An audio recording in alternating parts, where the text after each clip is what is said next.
अस्सलाम वालेकुम। तो आज हम CS301 के जो रिमेनिंग लेक्चर रखे हैं हम वो कंप्लीट करेंगे। सबसे पहले मालूम करना चाहता हूँ कि इतनी लेट हो गए लेक्चर्स वगैरह। ठीक है, तो लेक्चर नंबर 12 में हमारे पास क्या है कि प्रोग्रामिंग ही है। बाइनरी ट्री की, जैसे कि मैंने आपको बाइनरी ट्री लेक्चर नंबर 11 के अंदर सारा समझाया था। अगर आपने अभी तक वो वीडियो नहीं देखी, मैं आपको डिस्क्रिप्शन में और आई बटन में उसको लिंक दे दूंगा मैं। ठीक है ना, वहाँ से अगर आप उसको वीडियो देख सकते हैं।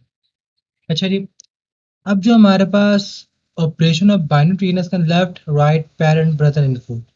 Left right brother parent info में हमारे पास क्या होता है। अगर हमारे पास, अगर मैं वन नोट ओपन करूँ, जो मैंने पिछला काम समझाया था, आई थिंक उसके अंदर हो CS301।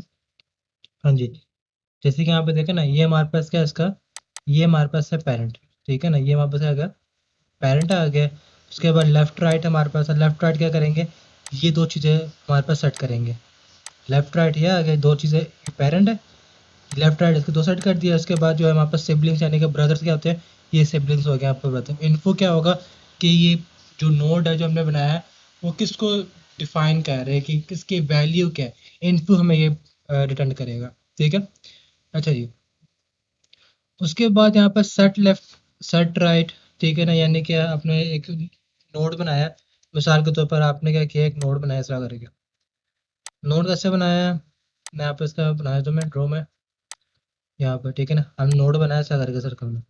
ठीक है, उसके बाद जब लेफ्ट इम्प्लीमेंट करोगे, सेट लेफ्ट हो गया, सेट वहाँ पर राइट हो गया।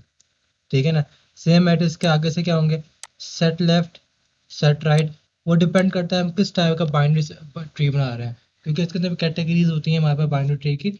लेक्चर में 18 तक हमारे मिड टर्म का सिलेबस है, हमने वहाँ तक आपको इंशाल्लाह सारा कवर करवाऊंगा। ठीक है, अब यहाँ पे एप्लीकेशन ऑफ बाइनरी ट्री आपने याद रखनी है, एप्लीकेशन ऑफ बाइनरी ट्री हमारे पास आ सकती है। अच्छा, इसमें हमारे पास क्या है, सर्चिंग फॉर डुप्लीकेट्स, यानी कि हमने हमारे पास एक पूरे का पूरा बाइनरी ट्री बना हुआ है। ठीक है, हमने उसके अंदर डुप्लीकेट चेक करना है, कौन सी वैल्यू डुप्लीकेट हो रही है। जैसे कि हमारे पास यहाँ पर एक ये 4 आ गई, ये वाला 4 आ गया, एक 14 यहाँ पर आया हुआ है, एक 14 यहाँ पर आ गया। ठीक है, उसके अलावा कोई यहाँ पर वैल्यू डुप्लीकेट 9 वाली हो रही है, 9 9 9 यहाँ पर आ गया। ठीक है ना, ये हमारे पास डुप्लीकेशन वाले है कि हमें चेक करना है कि हमारे पास बाइनरी ट्री में किस जगह पे कौन सी वैल्यू डुप्लीकेट हो रही है और किस नोड पे हो रही है, कौन से लेवल पे हो रही है। ठीक है, अच्छा जी, इन्होंने यहाँ पे बताया हुआ है कि हमारे पास ट्री बना देंगे, वहाँ पे ये वैल्यू जो पूरी पूरी बन रही है कैसे बन रही है, यहाँ पे देख रहे हैं ना, यहाँ पे ट्री कैसे बन रहा है। हमारे पास जो है पहले सबसे पहले 14 रूट आ गया ना। ये हमारे पास एक होता है प्री ऑर्डर।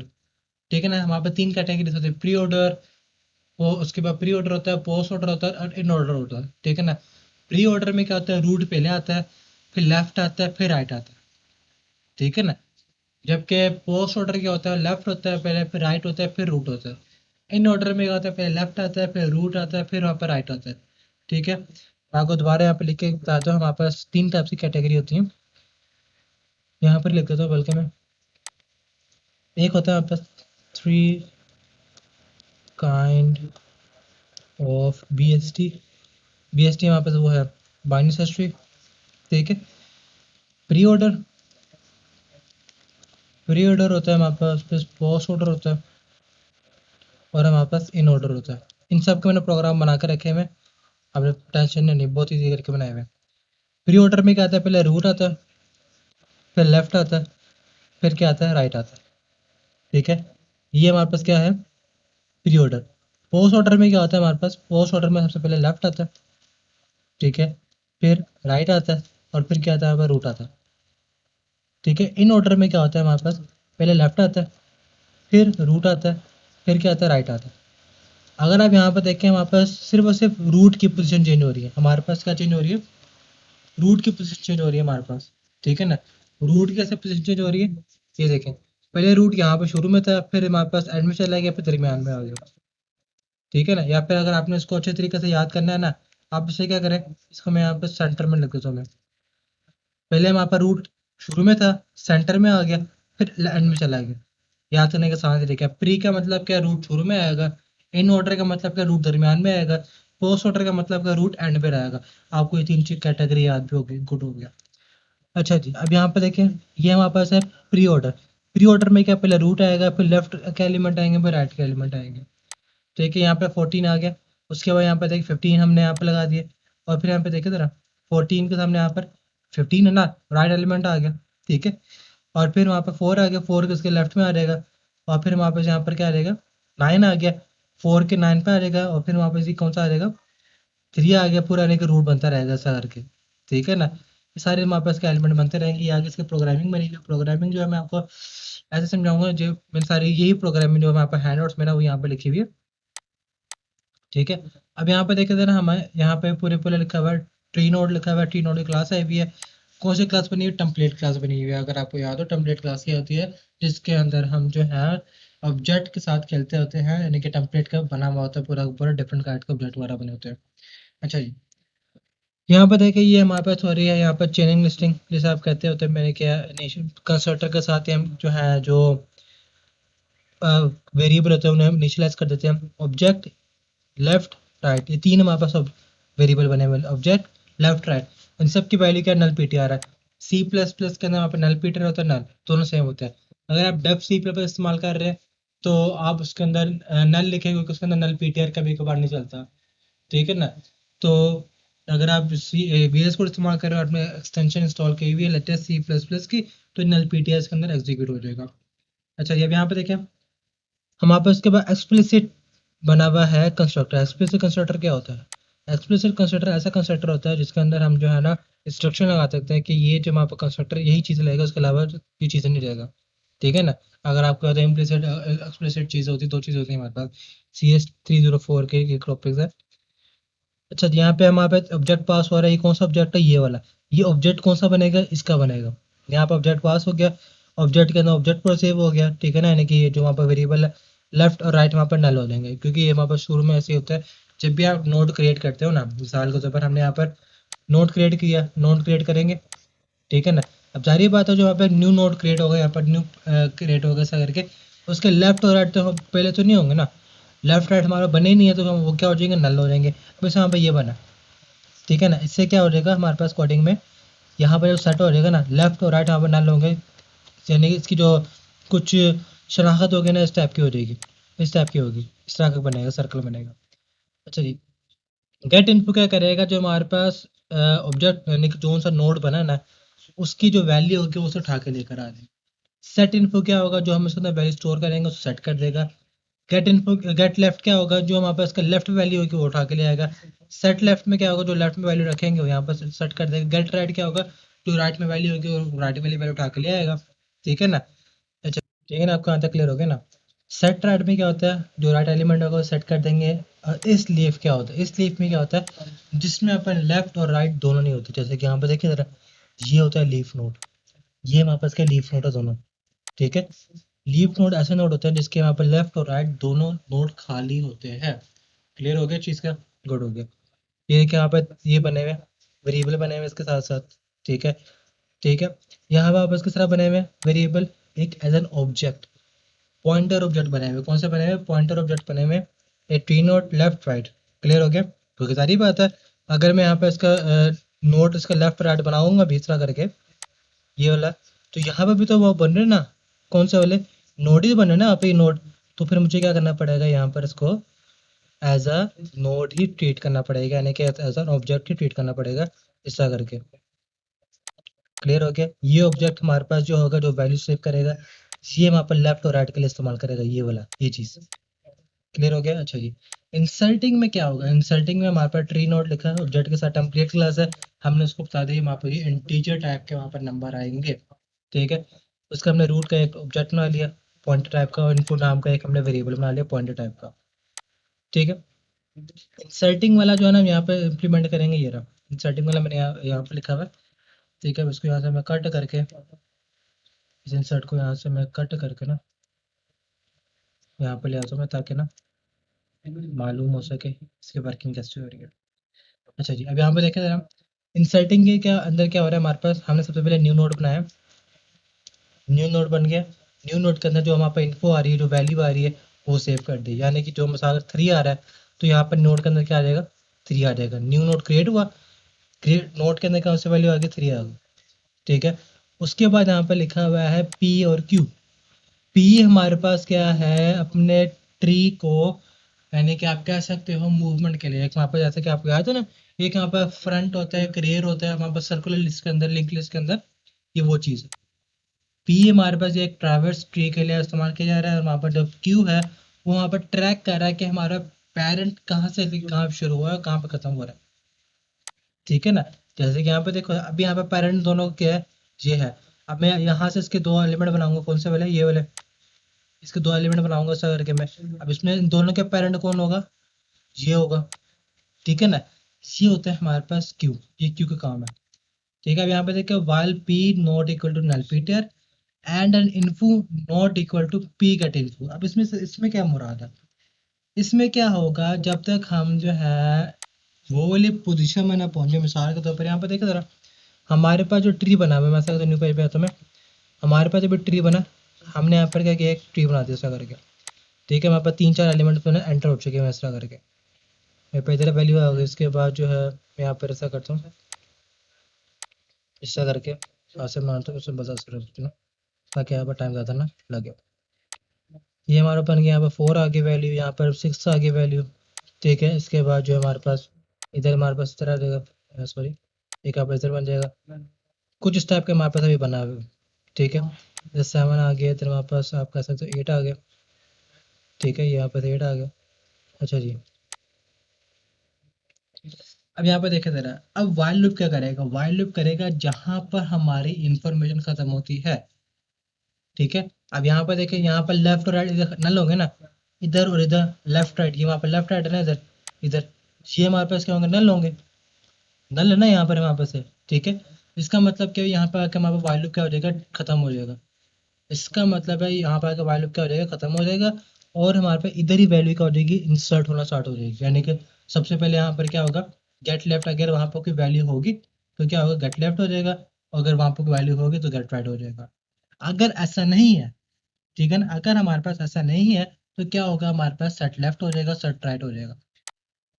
क्लियर हो गया। अगर हमारे पास क्या हुआ, ये जो नल पीटीआर क्या होगा, नल होगा। ठीक है। तो हमारे पास क्या हो जाएगा, वैल्यू एंटर वहाँ पर हो जाएगी। अगर नहीं होगा तो वहाँ पास क्या हो जाएगा, स्किप करके एक न्यू वैल्यू की तरफ मूव ऑन हो जाएगा। क्लियर हो गया चीज़ का आपको। ठीक है। अब यहाँ पे देखें, Q is equal to P. Q is equal to P का मतलब क्या है, अपने जो पॉइंटर था हमारे पास, जो पेरेंट पॉइंटर था, जो उसको ट्रैक कर रहा था कि हमारे पास अभी पॉइंटर यहाँ पर है। ठीक है ना। यहाँ से मूव होता होता, यहाँ से मूव होता होता कहाँ चला गया, इधर चला गया। इसके पास गया, इसके पास गया, फिर ठीक है ना, यहाँ से मूव होके हमारे पास इधर गया, यहाँ से मूव होते हुए दोबारा इसके पास आके इधर आके ख़त्म हो गया। ठीक है ना। यानी कि हमारे पास जो है ना, P is equal to Q हो गया। पी क्यू हमारे पास क्या था, जो पेरेंट को ट्रैक कर रहा था। और पी हमारे पास क्या है, जहाँ पर हमने चेक किया कि खाली नोड कहाँ पर है। ठीक है ना, ये वो चीज़ है। ठीक है। ये वो वाला हमारे पास आ गया, हमने यहाँ पे दोनों को बराबर कर लिए। उसके बाद चेक किया इसके गेट लेफ्ट गेट राइट है, अगर है ऐसा, ठीक है ना, तो ठीक है। अगर नहीं है, हम यहाँ पर आ जाएंगे, इधर आ जाए। इसमें क्या होगा कि अगर हमारा पी की वैल्यू नल पी टी आर है, पी की वैल्यू हमारे पास क्या है, नल पीटर, यानी कि आप कह सकते हो जो वैल्यू यहाँ पर, मिसाल के तौर पर मैंने वैल्यू एंटर करनी है यहाँ पर 6 ही, 6 के अंदर मैंने एक और 6 एंटर करना है मैंने, तो क्या होगा, यहाँ पर नहीं एंटर होगा, क्यों, डुप्लीकेशन एरर आ जाएगा। अगर हमारे पास इसके अंदर डुप्लीकेशन एरर आ गया तो क्या होगा, इसको इंसर्शन की वैल्यू नहीं आएगी, हम उसी नोड को यहाँ पर डिलीट कर देंगे। ठीक है। नोड क्रिएट तो होगा हमारे पास ना, यहाँ पर नोड क्रिएट हो जाएगा। ठीक है ना। इधर ना, इधर आवर नोड क्रिएट होगा, लेकिन डुप्लीकेट होगी वैल्यू। तो क्या करेंगे, हम इसको दोबारा से डिलीट नोट कर देंगे कि भी यहाँ पर डुप्लीकेशन नहीं हो सकती, यहाँ पर डुप्लीकेशन नहीं हो सकती, इसको डिलीट कर देंगे इसको। उसके बाद एलसीफ चेक करेंगे, एलसीफ में क्या होगा, अगर डुप्लीकेशन नहीं है, डुप्लीकेशन अगर हमारे पास नहीं है तो क्या कर देंगे, इसका सेट लेफ्ट कर देंगे। ठीक है। अगर सेट लेफ्ट में हमारे पास पहले से वैल्यू मौजूद है तो क्या करेंगे, इसका सेट राइट कर देंगे। क्लियर हो गया। इस तरह करके हमारे पास ये ट्री बन जाएगा पूरा का पूरा। और हमारे पास ये पूरी अरे बनी हुई है, यहाँ पर देख रहे हैं, ये अरे हमें गिवन है यहाँ पर। और हमें यहाँ पर एक रूट क्रिएट किया, न्यू वहाँ पर ऐसा करके क्रिएट कर दिया। हमने यहाँ पर इसका रेफरेंस सेट कर दिया, किसका, ये वहाँ पर इसका, इस अरे का हमने यहाँ पर रेफरेंस सेट कर दिया।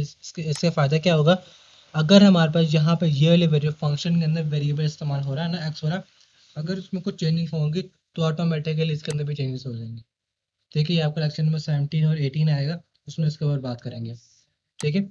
अब यहाँ पर देखें, इंसर्टिंग में क्या हो रहा है हमारे पास, एक एक करके वैल्यू वहाँ पर जा रही है इसके पास, इंसर्ट के पास, वहाँ वैल्यू एंटर होती रहेगी। क्लियर हो गया चीज़ का? ठीक है।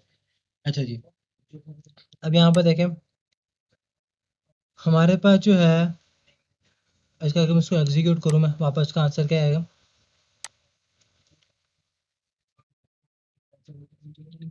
हमारे पास जिसका आंसर अभी आ जाएगा ये आगे हमारे पास अटेम्प्ट टू इंसर्ट 4 9 14 और 5, ये हमारे पास क्या डुप्लीकेट वैल्यू है।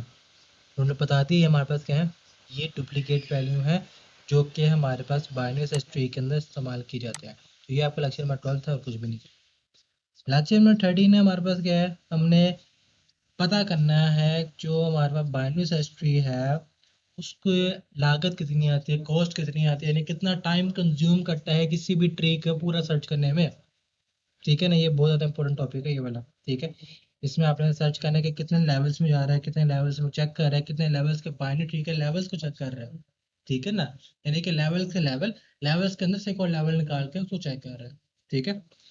अच्छा जी, अब यहाँ पर देखें, यहाँ पर उन्होंने बताया भी है कि ओनली 30 to 40 माइक्रो सेकेंड, ये वहाँ पे एमसीक्यू से आते हैं। ठीक है ना, you have to make 30 to 40 micro second comparison. ठीक है ना, ये वहाँ बताता होता है वी कैन क्लियर से difference between odds and microseconds, that is better to prefer the process of building a tree rather storing it in a linked list to make the search process faster।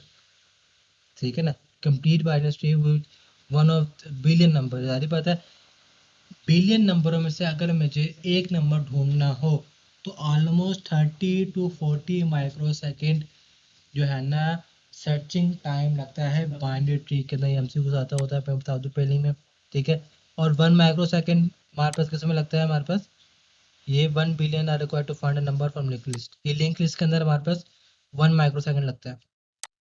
ठीक है, ये कुछ points है जो आपने इसमें याद करना है। हमारे पास इसके अंदर एक फॉर्मूला होता है log टू वन का, अप्रोक्सीमेटली इसका जो हमारे पास एक फॉर्मूला है किसी भी बाइनरी ट्री का कंप्लीटली सर्च करने का, वो है log टू एन। ठीक है ना, ये फॉर्मूला है हमारे पास, ये आपने फॉर्मूले बकायदा याद करने हैं। ठीक है, ये इसका किसी भी नोट्स का मालूम करने का ना, डेप्थ मालूम करने के कितना गहरा हमारे पास बाइनरी ट्री है, इसका फॉर्मूला है। क्या फॉर्मूला है? log base two n plus one minus one. ठीक है, ये एमसीक्यू से बकायदा पूछ लेते होते हैं वहाँ पे, इसका फॉर्मूला बताओ भी क्या फॉर्मूला है, हमने इसकी टाइप मालूम करनी है। ठीक है, traversing a binary search tree, traversing a binary search tree क्या है, हमारे पास अगर 3 वैल्यू है, अब 3 वैल्यू को हमारे पास जो कितने तरीकों से आप इसको असेंबल कर सकते हो, 3 नोड को आप कितने तरीकों से अरेंज कर सकते हो। असेंबल का मतलब क्या है कि अरेंज कैसे कर सकते हो तीनों को। ठीक है, यानी कि वहाँ पे पहले 4 आएगा, 14 15, 14 4 15, 15 4 14, 4 15 15 14, 14 15 4 15 14 4। ठीक है ना, ये 6 तरीके, 3 का मतलब क्या 6, 9 का मतलब क्या होगा, फिर अगर वहाँ पर 4 होंगे, 4 का मतलब क्या हो जाएगा वहाँ पास, ये आप कह सकते हो 16 बन सकता है ये। ठीक है ना। अच्छा जी, अब यहाँ पर देखो हमारे पास जो है ना इसके अंदर इसका कोड है, इसके अंदर आपको कॉन्सेप्ट आता है कि इसका प्री ऑर्डर का, जो आपको बताया मैंने। प्री ऑर्डर में क्या आता है, पहले नोड आता है, फिर लेफ्ट आता है, फिर राइट आता है, ऐसे ही बना हुआ है यहाँ पर ये रहा। पहले हमारे पास क्या आता है, रूट आता है, रूट के बाद लेफ्ट आता है, फिर राइट आता है। उसके बाद हमारे पास क्या आता है, इन ऑर्डर। इन ऑर्डर में क्या आता है, इन ऑर्डर पे पहले लेफ्ट आता है, ये देख रहे हो, लेफ्ट के बाद हमारे पास रूट आता है, रूट के बाद राइट आता है। क्लियर हो गया? सेम जैसे मैंने आपको समझाया वैसे हमारे फंक्शन बना हुआ है। ठीक है, उसके बाद हमारे पास जो पोस्ट ऑर्डर, पोस्ट ऑर्डर में क्या आता है, पहले लेफ्ट आता है, फिर राइट आता है, फिर क्या आता है यहाँ पे इन्फो आता है, यानी कि रूट आता है। क्लियर हो गया चीज़ का? अच्छा जी, यहाँ पर मैंने लिखा है सी आउट ऑर्डरी order, see out in order, post order. ठीक है, बस आप इसका रटा रटा मारना है, ये फंक्शन बनाता है कैसे, बहुत ईजी है, बहुत ईजी है, मैंने बनाया हुआ बकायदा। यहाँ पर देखें लेक्चर नंबर वहाँ पर 13 और 14, यहाँ पे है तो मैं। ठीक है, इसके अंदर हमारे पास पूरा बना हुआ है कोड, कौन सा वाला, ये देख रहे हैं। ये यहाँ पर बाइनरी सर्च ट्री नोड है, 3 वेरिएबल लेंगे, डाटा के लिए, लेफ्ट के लिए, राइट के लिए। लेफ्ट के लिए वहाँ पर जो क्लास है उसके साथ हम क्या करेंगे, ऑब्जेक्ट के तौर पर इस्तेमाल करेंगे डाटा टाइप उसकी, लेफ्ट राइट की कोई तारीफ नोड है ना वो। हमने यहाँ पे पैरामीटर कंस्ट्रक्टर बना लिया जिसका data is equal to value, left right वहाँ पर नल पीटीआर होंगे। क्लास बीएसटी में जाएंगे, हमने इसके अंदर कंपोजिशन का कॉन्सेप्ट इस्तेमाल किया जिसके अंदर हमारे पास क्या बनेगा, इसका हमने यहाँ पर रूट बना लिया। इंसर्टिंग के अंदर क्या हो रहा है, हमारे पास एक नोड का यानी कि कह सकते हो पूरा नोड जाएगा और उसके साथ उसकी वैल्यू जाएगी जो उसे इंसर्ट करनी है। सबसे पहले चेक करेंगे अगर हमारे पास नोड खाली है यानी कि आप कह सकते हो इनिशियल पॉइंट में, तो उससे वहाँ पे एक नोड क्रिएट हो जाएगा। अगर हमारे पास ऐसा नहीं है, ठीक है ना, तो क्या करेंगे हम यहाँ पे वैल्यू चेक करेंगे जो उसके अंदर मौजूद है, अगर छोटी है नहीं, तो अगर छोटी होगी तो लेफ्ट पे सेट होगी, अगर ग्रेटर होगी तो कहाँ पे सेट होगी, राइट में। ये बहुत ज़्यादा इंपॉर्टेंट कॉन्सेप्ट है हमारे प्री ऑर्डर और पोस्ट ऑर्डर इन ऑर्डर के लिए ना, ये बहुत ज़्यादा इंपॉर्टेंट कॉन्सेप्ट है। हमारे पास क्या होता है, अगर एक नोड बना हुआ है, ठीक है ना, हमारे पास नोड बना हुआ है ऐसा करके, इसमें वैल्यू 7 है, ठीक है, अगर 7 से ग्रेटर वैल्यू आएगी तो कहाँ पे सेट होगी, राइट में सेट होगी। कहाँ पे सेट होगी, राइट में सेट हो जाएगी, ठीक है ना, इधर सेट हो जाएगी। अगर हमारे पास 7 से छोटी वैल्यू है, मिसाल के ऊपर 3 आ गई यहाँ पर, तो यहाँ पर सेट हो जाएगी लेफ्ट में। लेफ्ट साइड सारी स्मॉल हो गई, राइट साइड सारी क्या हो जाएगी, ग्रेटर हो जाएगी। आपने इस चीज़ का ध्यान रखना है।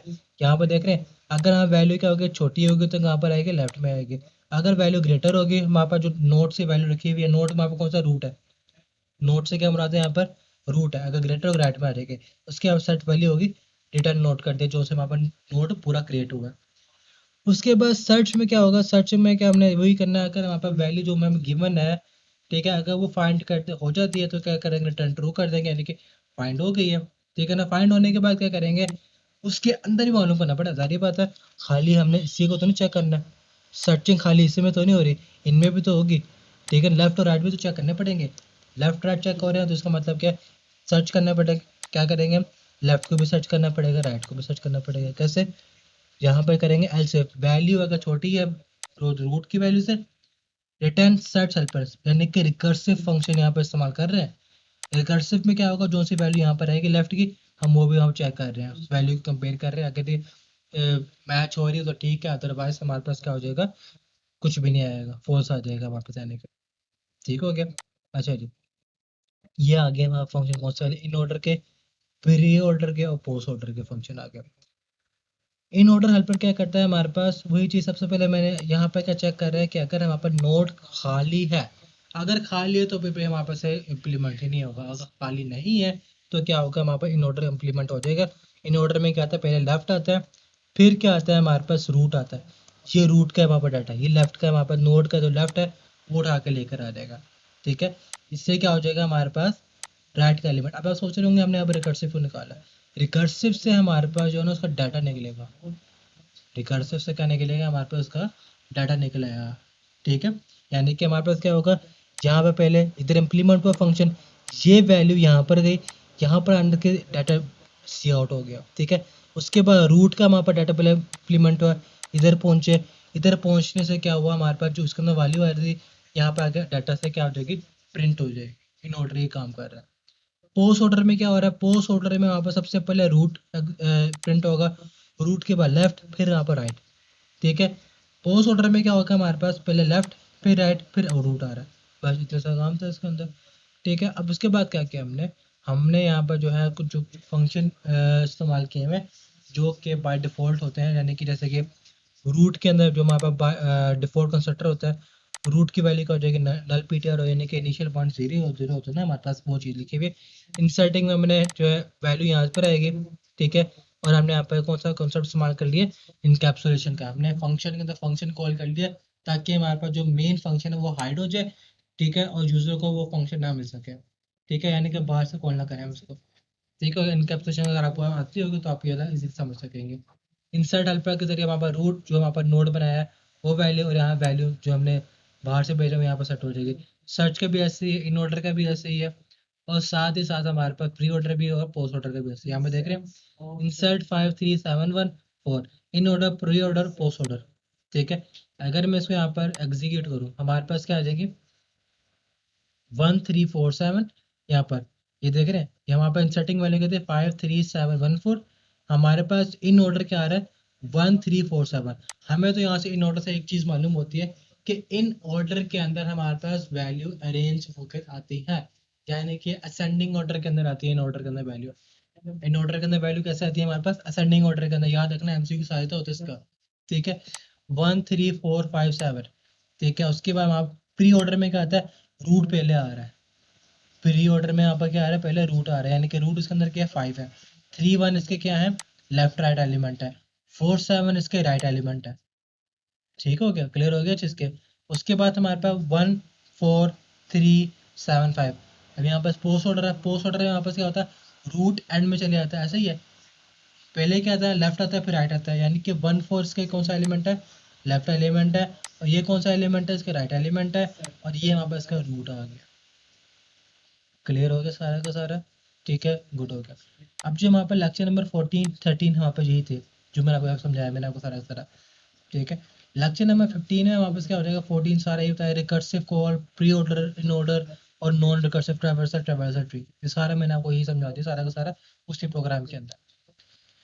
अच्छा जी, अब जो हमारे पास है ना लेक्चर नंबर 15 है, लेक्चर नंबर 15 है आपका क्या, लेवल ऑर्डर वर्सेस बाइनरी, यानी कि आप कह सकते हो sorting, storing other type of data type, यानी कि आप सारी पता खाली न्यूमेरिक डाटा तो नहीं सेव करना हमने, बाइनरी ट्री के अंदर हमने खाली न्यूमेरिक डाटा तो एंटर करना, ठीक है। हमने तो स्ट्रिंग डाटा भी एंटर कर सकते हैं हम, ठीक है।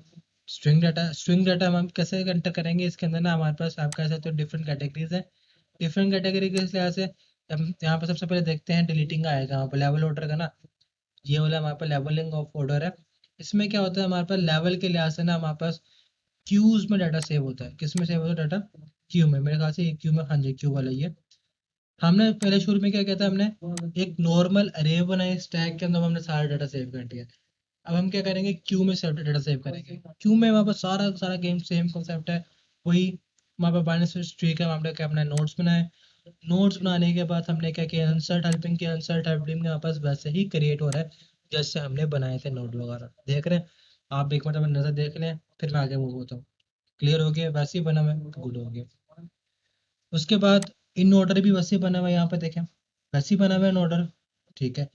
अब बारी आती है level order helper. Level order में हमारे पास क्या होता है, डाटा सेव होता है क्यूज में, किसमें सेव होता है, क्यू में। यहाँ पे मैंने लाइब्रेरी, मैंने वैसे वाला यानी कि ट्रेडिशनल क्यू नहीं बनाया मैंने, जो सी प्लस प्लस का अपना क्यू है ना वो इस्तेमाल किया ताकि टाइम ज़्यादा वेस्ट ना हो, ये वाला क्यू मैंने यहाँ पे इंटीग्रेट किया। क्यू इंटीग्रेट करने के बाद मैं यहाँ पर डायरेक्ट लिख लूंगा इसकी जो फंक्शनलिटी है हमारे पास क्या होंगे लेवल ऑर्डर की, ये रही। मैंने यहाँ पे लिखा क्यू, जो सा ऑब्जेक्ट था वो पास किया मैंने यहाँ पे इसका एक नाम लिख दिया क्यू, क्यू के नाम से बनाते हैं। क्यू डॉट पुश नोट, यानी कि हमारे पास जो नोड आ रहा है उसको क्यू के अंदर पुश कर दो, कर दिया। उसके बाद वाइल लूप चलाना जब तक यहाँ पर क्यू एम्प्टी ना हो जाए, कब तक चलाना वाइल लूप, जब तक ये हमारे पास एम्प्टी ना हो जाए। वही कॉन्सेप्ट पहले अपने जो है नोड को शुरू में ले जाओ, यानी कि हमारे पास अगर इधर कहीं पर नोड पहुंचा हुआ होगा ना, अगर यहाँ पर इधर नोड होगा, यहाँ से उठा के मैं इधर ले आया मैं अपने नोड को, वी के फ्रंट का मतलब क्या है हमारे पास, उसको स्टार्टिंग पॉइंट में ले जाओ, स्टार्टिंग पॉइंट में ले आया मैं उसको, स्टार्टिंग पॉइंट के बाद क्या करो, इसकी फर्स्ट वैल्यू प्रिंट कर दो, फर्स्ट वैल्यू प्रिंट होगी। उसके बाद पॉप का मतलब क्या है, वैल्यू प्रिंट करते रहो, प्रिंट करते रहो, तो वहाँ पर क्यों करना, खाली ना हो जाए, ठीक है। यहाँ पे क्या है, अगर करंट लेफ्ट क्या हो जाए, हमारे पास खाली है, ठीक है ना, तो छोड़ दो, अगर खाली नहीं है तो लेफ्ट वाली वैल्यू प्रिंट कर दो, और राइट वाली वैल्यू भी यहाँ पर प्रिंट कर दो, इसमें बस नहीं काम हो रहा, वो कुछ नहीं काम हो रहा। दोबारा बताया तो यहाँ पर क्या हो रहा है, वहाँ पर क्यू जनरेट हो रही है, क्यू के अंदर जितनी वैल्यू सेव होंगी वो सारी क्या हो जाएगी, यहाँ पे पॉप होती रहेंगी वन बाय वन करके। ये पहले रूट आ गया, रूट के बाद लेफ्ट फिर राइट आ रहा है, root left right, root left right, इस तरह काम हो रहा है, ठीक है। उसके बाद ये वहाँ पर जो सम बेसिक फंक्शन है जो हमने पहले पढ़े थे, ठीक है, यहाँ पे देख रहे हैं ये रूट लेफ्ट राइट, ठीक है ना, ये वहाँ पर उसके बाद ये रूट लेफ्ट राइट वहाँ पर चलता रहेगा, ठीक है। यहाँ पर लेवल ऑर्डर क्या बनेगा, यहाँ पर रूट यहाँ पर आ गया, लेफ्ट राइट, ठीक है ना, उसके लेफ्ट राइट इस तरह बनेंगे, ठीक है। अब यहाँ पर देखा जरा, अगर मैं उसको एग्जीक्यूट करूँ, मैं इसके एग्जीक्यूट करेंगे, यहाँ पर देख रहे हैं 5 3 7 1 4, वहाँ पर कैसे आ रहा था 5 3 7 1 4, इसी अरेंजमेंट में आएगा, यानी कि यहाँ पर रूट बना, उसके आगे उसके एलिमेंट वहाँ पर बनते रहेंगे। क्लियर हो गया चीज़ का, गुड हो गया। अच्छा जी, अब इसके आगे यहाँ पर लेक्चर में 15 था जिसके अंदर वहाँ पर जो है सारे से ऐसे वहाँ पर सर्चिंग वाला बना हुआ है उसके, ठीक है। अब उसके बाद जो है ना हमारे पास इसके अंदर एक चीज़ आ रही है, डिलीटिंग वाला, deleting a node from B S T. Deleting a node I think मेरे लेक्चर नंबर 16 के अंदर लिखा हुआ है, इसके अंदर लिखा हुआ है, चेक करना पड़ेगा मुझे ना। हाँ जी, ये लिखा हुआ deleting a note. Deleting note में कहा कौन सी वाली हमने डिलीट करनी है, अब जाहिर बात है डिलीटिंग नोट का मैं सारा ये तो नहीं लिखा पूरा होता होल ट्री डिलीट कर दो। अगर मैंने इसमें स्पेसिफिक वैल्यू डिलीट करनी होगी, पहले मैं उसे ढूंढूंगा, ढूंढने के बाद डिलीट करूंगा ना मैं, ऐसे ही है। वही चीज़ क्या है यहाँ पर डिलीटिंग नोड में क्या है, यहाँ पर नोड पूरा आ रहा है, उसके बाद वैल्यू यहाँ पर आ गई। मैं चेक कर रहा हूँ कि वो नोड खाली तो नहीं है, अगर खाली नहीं है तो यहाँ पे क्या करूँगा, वैल्यू चेक करूँगा। वैल्यू का चेक करूँ मैं यहाँ पर, मैं इस तरह करके पहले मैं कंपेयर कर रहा हूँ जो वैल्यू मौजूद है कि वो डाटा से स्मॉल है, अगर स्मॉल है लेफ्ट में कंपेयर होगी, लेफ्ट में कंपेयर होने के बाद राइट में कंपेयर होगी, ठीक है। उसके बाद क्या होगा हमारे पास, जहाँ चेकिंग होगी क्या लेफ्ट में हमारे पास खाली है नहीं, अगर खाली है तो क्या होगा हमारे पास, टेम्परेरी क्या करूँगा उसको मैं, इसको सेव कर दूंगा, जो ओरिजिनल नोड होगा उसे डिलीट कर दूंगा, टेम्परेरी को रिटर्न कर दूंगा। इसका फ़ायदा क्या होगा, मैं जो हमारे पास ओरिजिनल नोड है ना उसको मैं टेम्परेरी में सेव कर दूंगा, दिखाने के लिए कि भाई ये वैल्यू थी जो मुझे मिली है, ठीक है ना, ये वैल्यू डिलीट हो गया, ओरिजिनल से डिलीट कर दूंगा, ओरिजिनल डाटा डिलीट हो गया, ठीक है ना। उसके बाद क्या करूँगा, मैं इसको रिटर्न कर दूंगा, दिखाने के लिए कि भाई हमारे पास ये डाटा क्या था, ये हमारे पास क्या था, वैल्यू डिलीट हुई। देखिए आपको यहाँ तक क्लियर हो गया सारा का सारा। यहाँ पर हमने जो है क्या किया था, अपने अपने जो पहले राइट वाला डिलीट किया है, फिर हमने लेफ्ट वाला डिलीट किया था, ऊपर हमने क्या किया था, नीचे अब हम क्या करेंगे, पूरा का पूरा जो मेन नोड है उसे हम क्या कर देंगे, डिलीट कर देंगे, ठीक है।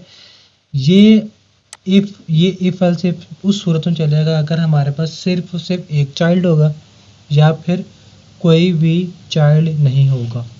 ये आपने याद रखना है।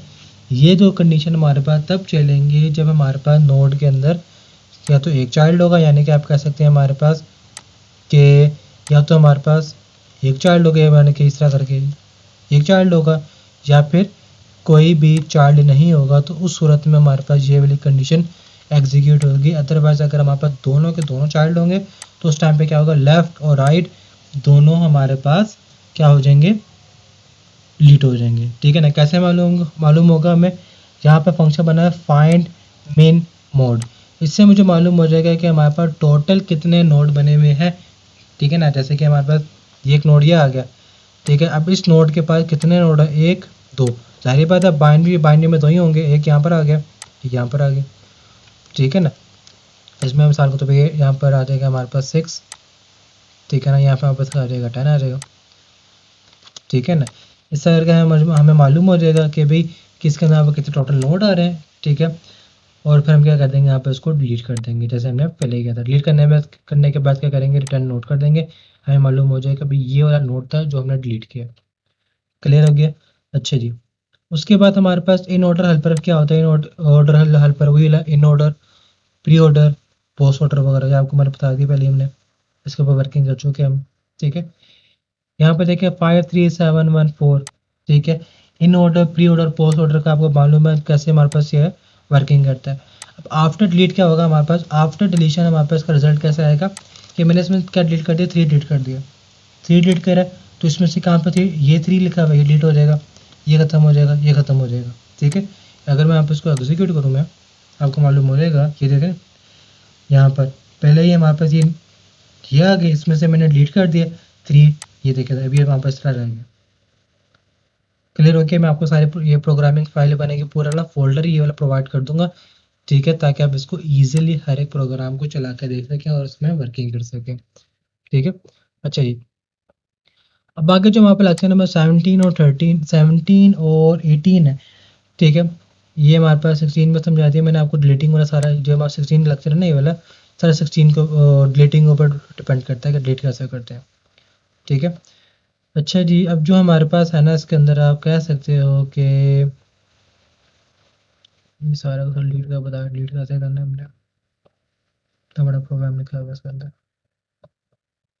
17 में आपका रेफरेंस वेरिएबल, ठीक है। मैं यहाँ पे जाऊँगा, मैं आप कह सकते हो यहाँ मैं चैट जीपीटी ओपन करूँगा, मैं चैट जीपीटी ओपन कर लिया मैंने, क्योंकि मैंने ऑलमोस्ट सारे प्रोग्राम है ना यहाँ से मैंने उठाया, ठीक है, ई सिंप्लीफाइड फॉर्म करके, ताकि आपको मैं ईजिली करके ना समझा चुकूँ मैं, ठीक है। अच्छा जी, ये भी ओपन हुआ था, ठीक हो गया, ये आ गया हमारे पास। अब यहाँ पे देखें हमारे पास जो है इसके अंदर ये लेक्चर नंबर 17 के कुछ कॉल पे वैल्यू, कॉल पे वैल्यू में क्या होता है, अगर हमने एक फंक्शन बनाया हुआ है इस तरह करके, ठीक है, और वहाँ पे एक वेरिएबल बना हुआ है, इसमें अगर मैं वेरिएबल पास करूँगा तो इसमें क्या होगा हमारे पास, ओरिजिनल वैल्यू में कुछ इफेक्ट नहीं होगा, ओरिजिनल वैल्यू में कुछ इफेक्ट नहीं होगा। यहाँ पे देखें, यहाँ पे इंक्रीमेंट हो रहा है, ठीक है ना, यहाँ पे इंक्रीमेंट हुआ लेकिन ओरिजिनल वैल्यू में इफेक्ट नहीं होगा, तो यहाँ पे आउटपुट क्या आएगा, 5 ही आएगा। अगर हमारे पास पॉइंटर बनाओ। पॉइंटर में क्या होता है, वहाँ पर रेफरेंसिंग और पॉइंटर दोनों आप ऑलमोस्ट क्या होता है, सेम ही होता है। ठीक है, रेफरेंस जो होता है हमारे पास आप कह सकते हैं वो आई थिंक स्टैक में बनता है, और जो पॉइंटर होता है वो हीप के अंदर बनता होता है, डायनेमिक एलोकेशन मेमोरी के अंदर। ठीक है, यहाँ पे देखें, यहाँ पे पॉइंटर के साथ रखा हुआ है, पॉइंटर में यहाँ प्लस प्लस और है, इसका मतलब कि इसके एड्रेस के साथ इसके एड्रेस में जाकर जो वैल्यू लिखी हुई है उसमें प्लस प्लस कर दो। जो सा वेरिएबल आ रहा है ना हमारे पास रेफरेंस के, यहाँ पे देख रहे हैं ये वाला, लेकिन यहाँ पे एड्रेस साइन नम, इसका मतलब क्या है कि हम इस वेरिएबल का एड्रेस यहाँ पर सेंड कर रहे हैं इस फंक्शन के पास, उसके एड्रेस के वैल्यू के अंदर जाकर इसको प्लस प्लस करना है। कॉल बाय वैल्यू में क्या हो रहा था, यहाँ पर कोई एड्रेस नहीं आ रहा था, यहाँ पर उस वैल्यू की कॉपी बन रही थी, उस कॉपी को इंक्रीमेंट किया जा रहा था। ठीक है, जिसकी वजह से उसकी ओरिजिनल वैल्यू में कोई इफेक्ट नहीं पड़ रहा था। अब यहाँ पर क्या हो रहा है हमारे पास रेफरेंसिंग में, यहाँ पर ओरिजिनल वैल्यू का एड्रेस ही सेंड किया जा रहा है। ओरिजिनल वैल्यू को एड्रेस यहाँ पर सेंड करके उसके एड्रेस के जरिए हम उसके वैल्यू में पहुंच रहे, जिसकी वजह से उसके ओरिजिनल वैल्यू के ऊपर भी इफेक्ट हो रहा है। ठीक है, अब यहाँ पर देखें, यहाँ पे लिखा हुआ है रेफरेंसिंग। रेफरेंसिंग का भी कॉन्सेप्ट यही है कि हमारे पास पूरा रेफरेंस के अंदर एड्रेस से आ रहा है। ठीक है, क्योंकि अपने पहले हम ऊपर पॉइंटर लिखा हुआ था ना, यहाँ पर हम यहाँ पर एड्रेस सेंड कर रहे थे। अब हम क्या कर रहे हैं, इसके फंक्शन के पैरामीटर में एड्रेस लिख रहे हैं। वो क्या करेगा, जो सा वेरिएबल यहाँ पर आएगा उसका एड्रेस यहाँ पर कैच करके उसको प्लस कर देगा। ठीक है ना, तो ये आपका लेक्चर नंबर 17 है। लेक्चर नंबर 17 में सारा ये बताया हुआ है, और जो 18 है, 18 के अंदर भी सारा आपका यही बताया हुआ है कि रेफरेंसिंग क्या होती है, कॉल बाय वैल्यू क्या होता है। ठीक है, यहाँ पे देख रहे हैं जो वही फंक्शन टाइप बने हुए जो आपको लैब। ठीक है, यहाँ पे देखें reference variable const keyword. Const keyword क्या होता है, हमारे पास एक ऐसा वेरिएबल होता है जिसकी वैल्यू क्या होती है, कांस्टेंट रहती है। अब यहाँ पर अगर मैं समझाऊँ आपको, मैं यहाँ पर लिखता हूँ, मैं बिल्ड दिस फंक्शन, यहाँ पे से कॉपी करें, यहाँ लिखता हूँ मैं सिंपल से, यहाँ पे लिखते build this function by using const keyword. ठीक है ना, सिंपल से यहाँ पे लिखे आपको बना देगा 10 तक। ज़्यादा टाइम ज़ाया नहीं करना, अच्छा रहा तो पहले कब टाइम हो गया। अच्छा जी, अब यहाँ पे देखें, यहाँ पे उसने क्या बताया है कि हमारे पास जो लिखा हुआ है यहाँ पर नम इज इक्वल टू 5, ऐसे ही है, नम इज इक्वल टू 5। ठीक है, अब यहाँ पर वैल्यू जो मैंने पास की इधर, जब मैंने इसके अंदर वैल्यू पास की इधर करके, ठीक है, तो यहाँ पर मैंने क्या किया, अगर मैं इसको मॉडिफाई करने की कोशिश करूँ, एक फंक्शन में चला गया, एक फंक्शन में एग्री है। अब यहाँ पर देखिए, अब इस कांस्टेंट कीवर्ड से क्या होगा, ये वेरिएबल किसके में चेंज हो जाएगा, ये वेरिएबल हमारे पास चेंज हो जाएगा कांस्टेंट के अंदर, जो कि हमें कहता है कि भाई जो उसके ओरिजिनल वैल्यू है, ओरिजिनल वैल्यू ही रहेगी, उसमें कोई मॉडिफिकेशन अलाउ नहीं होगी। क्यों नहीं अलाउ होगी, क्योंकि कांस्टेंट है। कांस्टेंट ये अलाउ नहीं करता कि भाई जो उसकी ओरिजिनल वैल्यू होगी उसकी कोई मॉडिफिकेशन हो, यानी कि मैं यहाँ पर ये इसका इंक्रीमेंट नहीं कर सकता। क्यों नहीं कर सकता, क्योंकि इसकी ओरिजिनल वैल्यू यहाँ 5 है। यहाँ पर अलबत्ता मैं इधर इंक्रीमेंट करके फिर इधर पास कर सकता हूँ। उससे मेरा फ़ायदा यह होगा, अगर मैं यही वैल्यू, ठीक है ना, यहाँ पर रेफ वाली वैल्यू अगर मैं उसको ग्लोबल बना के किसी दूसरे फंक्शन में लिखूंगा ना, तो वो भी इसको कुछ नहीं कर सकता। क्यों, क्योंकि हमने इसके एड्रेस के जरिए इसके साथ छेड़खानी की है। हमने इसके एड्रेस यानी कि एड्रेस को ही कांस्टेंट बना दिया, कि एड्रेस को कांस्टेंट बनाने का फ़ायदा ये होगा कि कोई भी फंक्शन, कोई भी वेरिएबल दूसरा फंक्शन, कोई वेरिएबल दूसरा इसकी वैल्यू को चेंज नहीं कर सकता। ठीक है ना, ये होता है वहाँ पर कॉन्स्ट कीवर्ड पर कहते हैं, यहाँ पर उन्होंने लिखा हुआ भी होगा कॉन्स्ट कीवर्ड, तो अब क्यों कैसे चल रहा है, ये द कॉन्स्ट कीवर्ड, ये रहा the const keyword appear before a function parameter. ठीक है ना, जैसे कि ऐसा करके लिखा हुआ है। इसका फ़ायदा क्या होता है हमारे पास, use a const with reference parameter is very common. This is puzzling. Why are we passing something by reference? Then make it constant. That is, don't change. Doesn't passing by reference mean we want to change it? Think about constant C++. ठीक है, उन्होंने बताया है। One parameter which is passed by reference, by writing const, we are saying that parameter must remain constant for the life of the function. If we try to change value, for example, the parameter appear on the left side of the segment, the compiler will generate an error. This also means that if the parameter is passed to another function, that function must not change it either. वही चीज़ मैंने आपको बताया, ये बहुत ज़्यादा important है, सारा concept इसी के अंदर लिखा हुआ है। ठीक हो गया, तो आपकी लेक्चर नंबर 18 का सारा कंप्लीट हो गया। तो इंशाल्लाह जो आगे लेक्चर में 19 है, यहाँ से AVL ट्री शुरू हो जाएगा बाइनरी सर्च ट्री का, जो कि फाइनल टाइम के अंदर मौजूद है। ठीक है, लेक्चर नंबर 18 से सारा आपको कंप्लीट समझा दिए, मिड टर्म की तैयारी करवा दी मैंने आपको। ठीक है, और अगर आपने जो है इसके शुरू के लेक्चर सुनने होंगे, आप मेरे लेक्चर सुन सकते हैं। लिंक लिस्ट क्या होती है वहाँ पर, परफॉर्म कैसे करते हैं, सारे के सारे मैं आपको इसके सारे प्रोग्राम भी प्रोवाइड कर दूंगा। ये वाली पूरी फाइल ये प्रोवाइड कर दूंगा, जो मैंने प्रोग्राम बनाए हुए सारे के सारे समझाए हुए हैं। ठीक है, अगर आपको मेरी वीडियो अच्छी लगी हो तो लाजमी इसको लाइक करें, सब्सक्राइब करें, उसको शेयर करें। ठीक है, ओके, अल्लाह हाफिज़।